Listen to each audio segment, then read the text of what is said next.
There's a sigh of relief. What? Someone like me can't own a masterpiece? My evaluation is not of you. You don't want it to be a Pollock. Nothing would thrill me more. Well, then get happy, because this painting is real. It is a forgery. It's impossible to forge a Pollock. How would you know? Well, who else is gonna paint shit like this? Francis Hogan Brown. Who? Francis Hogan Brown, an abstract drip and splatter painter, had a studio right here in California, Palm Springs. Copied Pollock. Painted hundreds of canvases for 30 years, all copies of Pollock. Sold many right here in this area. They turn up every so often. I suspected this might be a Brown when I first took this assignment. Forgeries are my specialty, my passion. Now that I've seen it, I'm sure it's a Brown. It's a Pollock. I know it. I just feel it. It is a Brown. It's real. It just has to be. No, in fact, it doesn't.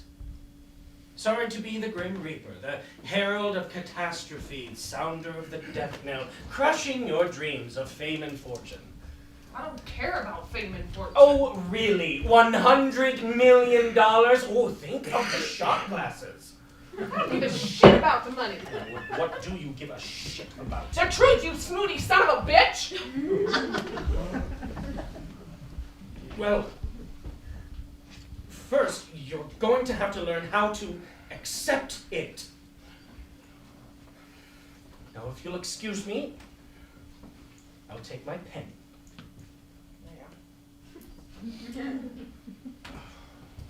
We'll complete the paperwork on the ride to the airport. What if you're wrong? I'm not wrong. What if you are? What would happen? Happen? Yeah, to you, if you're wrong. What do you mean? What would happen to me? You fly to New York. You tell the art world that my painting is a forgery, a fake, and it turns out to be real. The find of the century. I don't What would see happen? it. What would happen to you? What would happen? Nothing would happen to me. Well, maybe I'll just get another expert. Do it. Go ahead. I will. Be my guest. Survey the art world. You'll see mine is still the opinion that matters. Not if you're wrong. Oh. Again.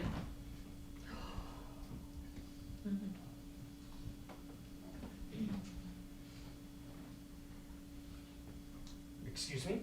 Huh? What was that? You heard me. How dare you? Yeah, I'm just saying. My standing in the art world is impeccable, absolute. Oh, you never been wrong? No. Never made a mistake? No. Wrong judgment, a wrong conclusion? Never. About anything? Not when it comes to art. Who's not accepting the truth now? There is only one truth. Yours? Great art is the only truth. When the gods speak, it's... Oh, I am done. When the gods speak what? This consultation is over. I am leaving. When have the gods ever spoken to you?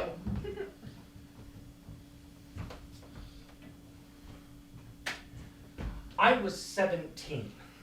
The Museum of Modern Art, a field trip, school. Go on, field trip, school.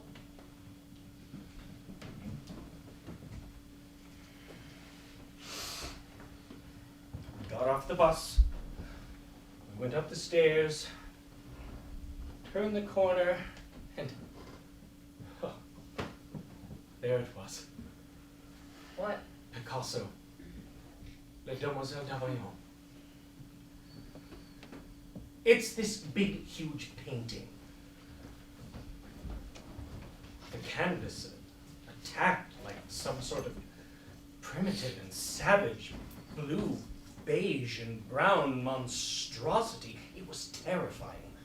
I had no idea what I was seeing. That's ugly, I said to my friend. And then my teacher, Miss Pritchard, she put her hand on my shoulder, my left shoulder, right here.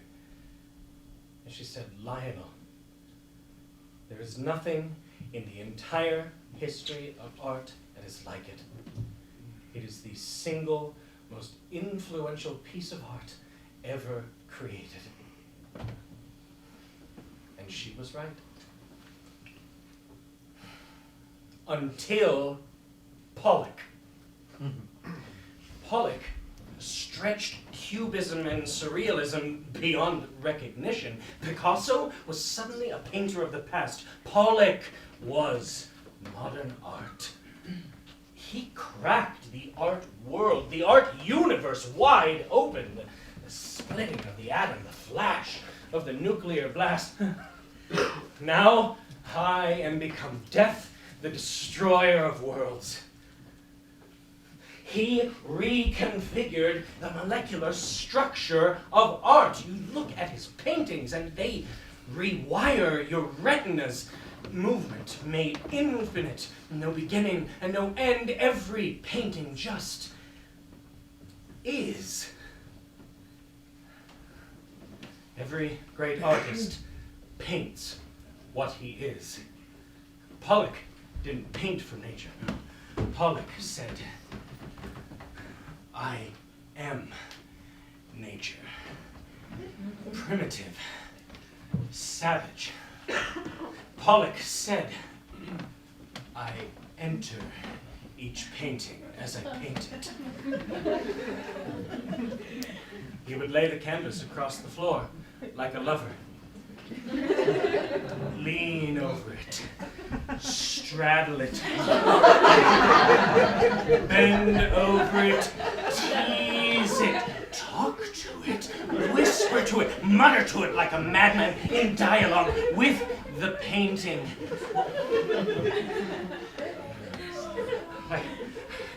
In a trance like a shaman circling the canvas, a panther on the prowl, a matador stalking the bull, knowing when to strike, and then the assault. Violent, explosive bursts of brush, lariats of color, lines that curve, lines that bend and dance, lines in teal and raspberry, yellow, arabesque, amethyst. No brush ever touching canvas, never. His body was the brush, creating art in air, bending the paint to fall at his will. He drooled it, he spattered it, bleeding, ejaculating on the canvas, coming on the canvas! Painting as fever, art as ecstasy, white heat! Pollock was Kerouac on canvas. The only people for me are the mad ones who burn like fabulous Roman candles exploding across the stars like spiders. And in the center, the blue light pops and the people go,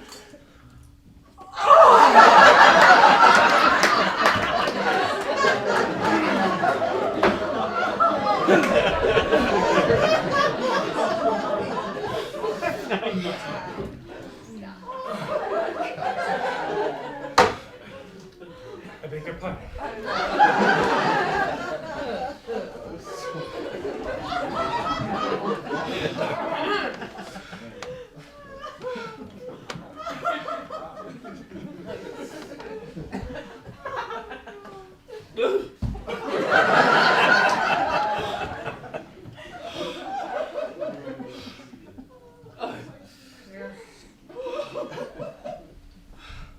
I got a case I took from Lenny's the last day. You stole it. Severance pay. Why did they fire you? Yeah, right. I'm sorry. Quit. No, I was fired. Why? Because I tried to kill myself.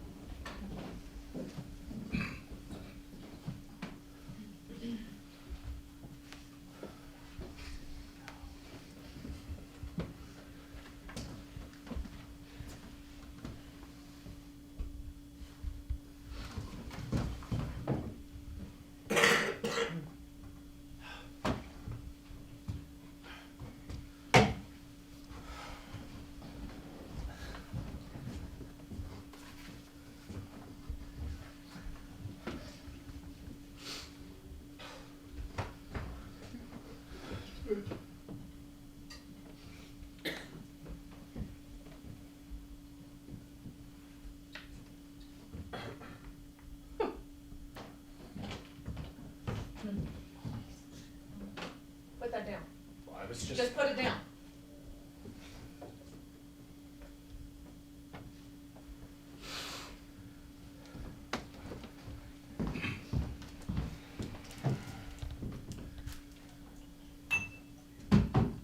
I was in here one time, just me and the painting, make myself a rum and coke. Painting where it is now.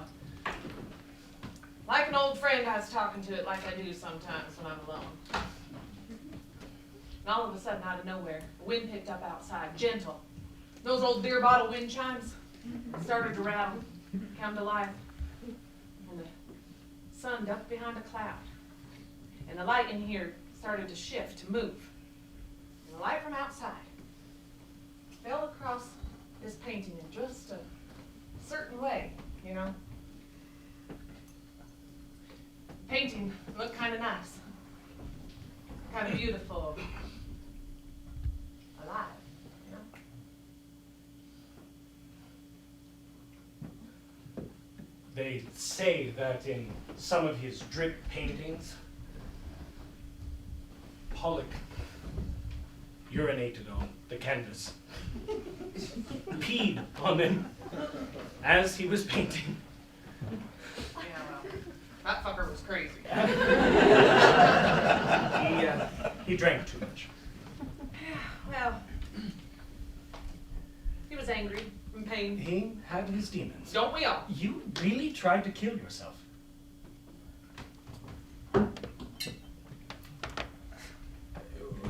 When a woman he loved suddenly died, Pollock took a knife and he slashed up all the canvases he was working on at the time. A kind of suicide. Just slashed them up, threw all the shreds of canvas out the window. The human heart can be, here.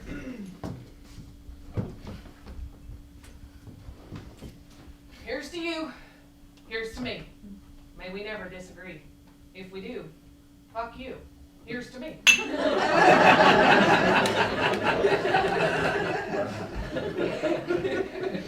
Your turn of phrase is Maud the Broad, my husband used to call me, among other things. with affection, no doubt. Are you kidding? That man made me and my boy feel like You have a son. drink up. No, Down the I fucking hatch. shouldn't. I can't. Oh, why not? I'm still working. Oh, well, all work and no play. It's against the rules of professional conduct. Rules, schmools. I don't follow the rules, I break them, and look at me. My point exactly. You think Jackson Pollock gave a shit about the rules? I am not Jackson Pollock. That's a fucking understatement. I say shit, things just roll out of my mouth. My social skills need fucking polishing. Oh, I really shouldn't be doing this. Oh, mum's the word. This is not how these foundation assignments are designed to unfold.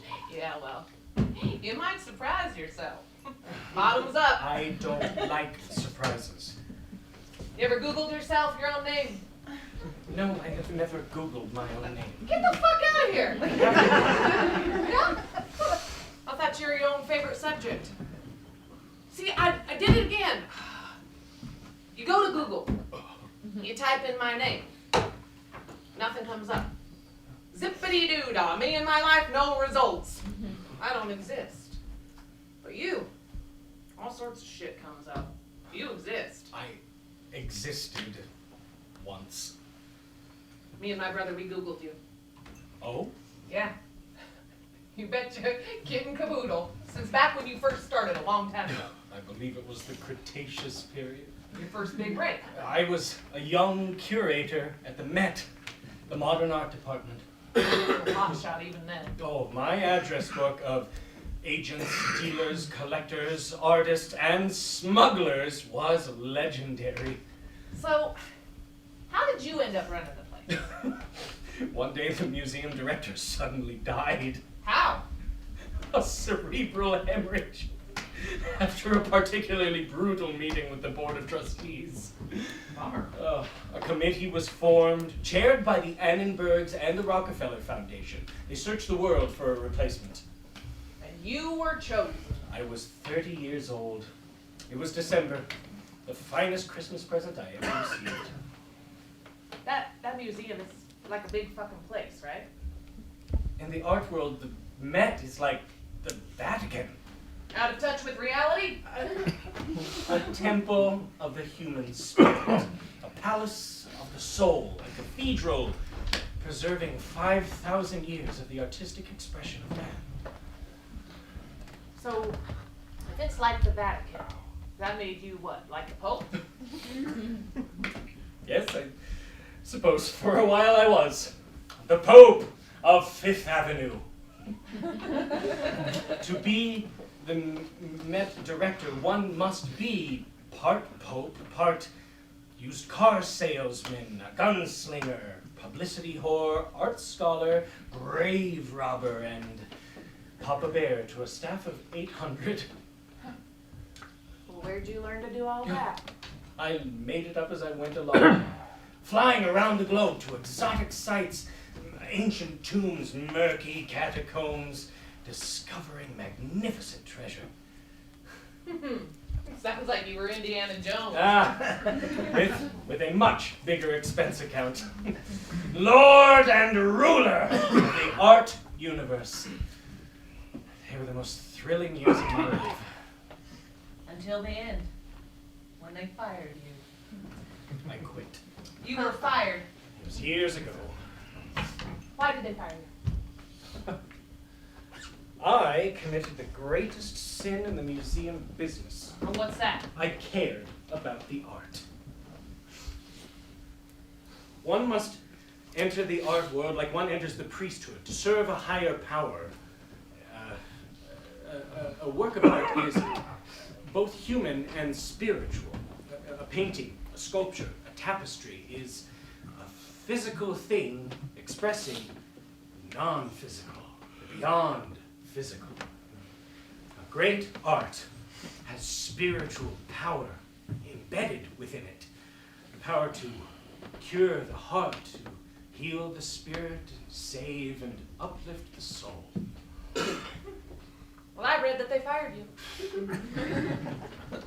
The board demanded ever more media-grabbing exhibits, merchandising, museum shops, franchising Met stores into Bloomingdale's. Art became product. I would have none of it, so I left. You were fired. I resigned. Over that boy. That naked young man, that statue. It's called a Kouros. Oh, whatever. Ancient Greek, 530 BC, Dolomitic marble, found in a quarry in Saliaria on Thasos, an island in the North Aegean. And you had the museum buy it for millions. Oh, it was glorious.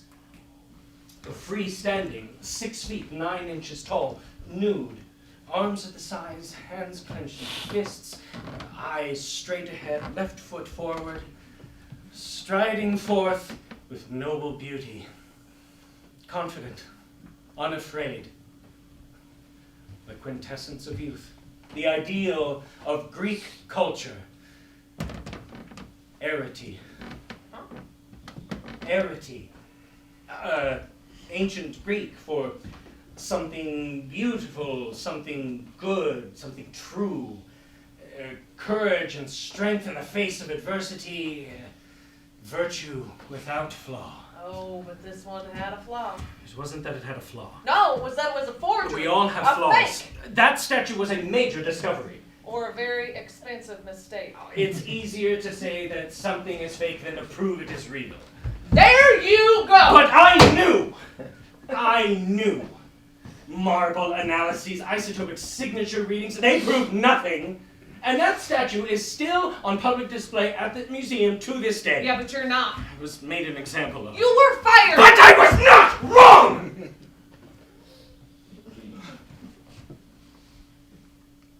I was betrayed.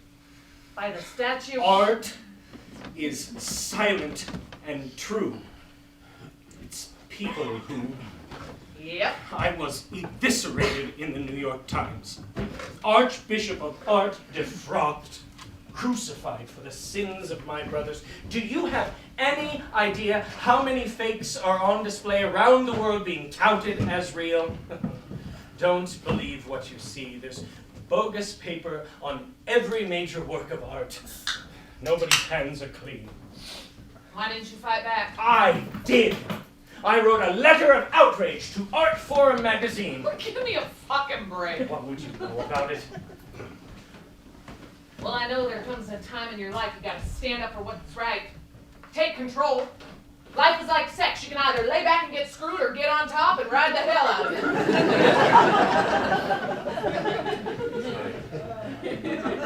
I fail to see how that analogy pertains to what... You don't let assholes push you around.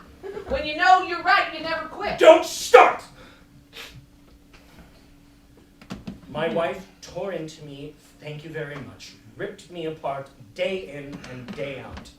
She said I didn't have the stuff, that I was weak, afraid, self-destructive. She sounds like a keeper. She...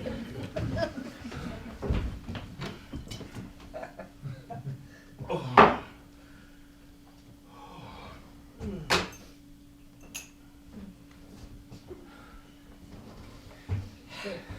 Years before all this happened, after we were first married, my wife brought home this ancient Chinese urn she acquired from a dealer. She loved ancient pottery. Oh, my idea of ancient pottery is the Tupperware I still got. No, this was 960 BC, unglazed, staniferous enamel. I knew it was fake the moment I first saw it.